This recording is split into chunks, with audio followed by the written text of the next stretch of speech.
Assalamualaikum warahmatullahi wabarakatuh. Perkenalkan, nama saya Presilia Wulandari dengan NIM 11128202520 dari Prodi Ilmu Kesehatan Masyarakat kelas C, Fakultas Kesehatan Masyarakat Universitas Sriwijaya.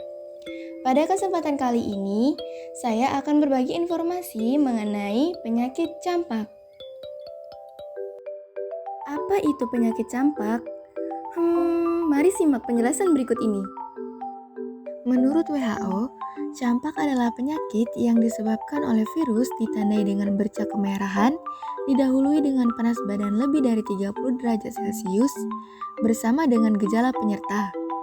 Penyakit campak disebabkan oleh virus RNA genus Morbillivirus. Campak termasuk ke dalam golongan PD3I, penyakit yang dapat disembuhkan dengan imunisasi. Publikasi oleh WHO dan CDC, kasus campak di seluruh dunia meningkat menjadi 869.770 dengan kematian akibat campak global sekitar 207.500 nyawa pada tahun 2019. Berdasarkan data WHO, Indonesia termasuk 10 negara dengan jumlah kasus campak terbesar di dunia. Berikut ini sebaran kasus suspek campak di Indonesia tahun 2018 dan 2019. Pada tahun 2019, terdapat 8.819 kasus suspek campak, meningkat jika dibandingkan dengan tahun 2018 sebesar 8.429 kasus. Baik pada tahun 2018 maupun 2019, Provinsi Jawa mendominasi kasus suspek campak di Indonesia. Jika dibandingkan dengan tahun 2019, pada tahun 2020 kasus suspek campak mengalami penurunan menjadi 3.382 kasus suspek campak dan masih berpusat di Pulau Jawa. Jika dilihat dari distribusi kasus suspek campak per bulan, pada tahun 2019, tren kasus suspek campak cenderung tinggi pada awal tahun dan menurun pada pertengahan dan akhir tahun. Sedangkan tahun 2020, tren kasus suspek campak cenderung tinggi pada awal tahun dan menurun drastis pada bulan April hingga akhir tahun. Jika dilihat dari proporsi kelompok umur, pada tahun 2019, proporsi suspek campak tertinggi ada pada kelompok umur 1-4 tahun sebesar 29,3%. Sedangkan pada tahun 2020, ada pada kelompok umur lebih dari 14 tahun sebesar 28%. Ada 3 triad epidemiologi yaitu agen, host, dan environment.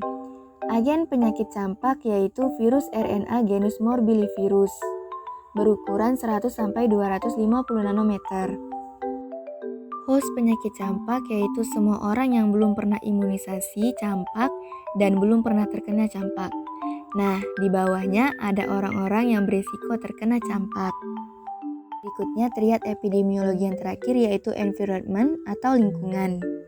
Dilihat dari lingkungan fisik dan lingkungan biologis. Campak ditularkan melalui udara yang terkontaminasi droplet dari hidung, mulut, atau tenggorokan orang yang terinfeksi. Dari ibu ke bayi dalam proses mengandung, persalinan atau menyusui, melalui kontak kulit, dan melalui kontak dengan permukaan yang terkontaminasi. Selanjutnya yaitu riwayat alamiah penyakit campak. Pada masa prepatogenesis, individu masih dalam keadaan normal, namun telah terjadi interaksi antara pejamu dan bibit penyakit di luar tubuh pejamu.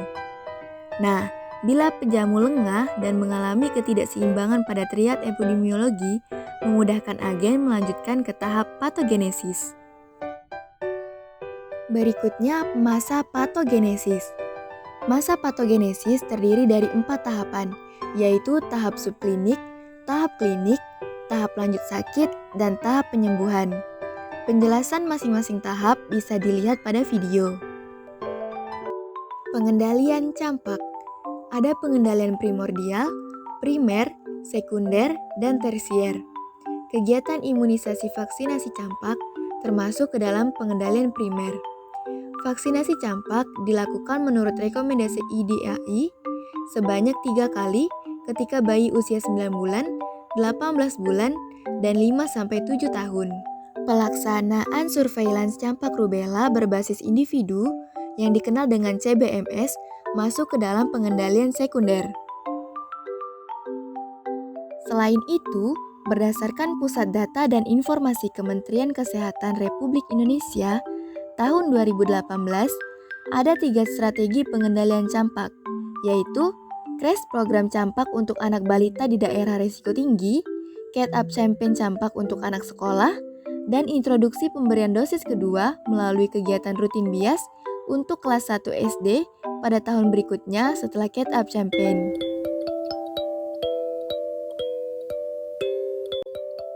Cukup sekian penjelasan mengenai penyakit campak. Mohon maaf apabila ada kesalahan kata dalam penyampaian. Terima kasih atas perhatiannya. Semoga informasi ini bermanfaat ya. Saya akhiri. Wassalamualaikum warahmatullahi wabarakatuh.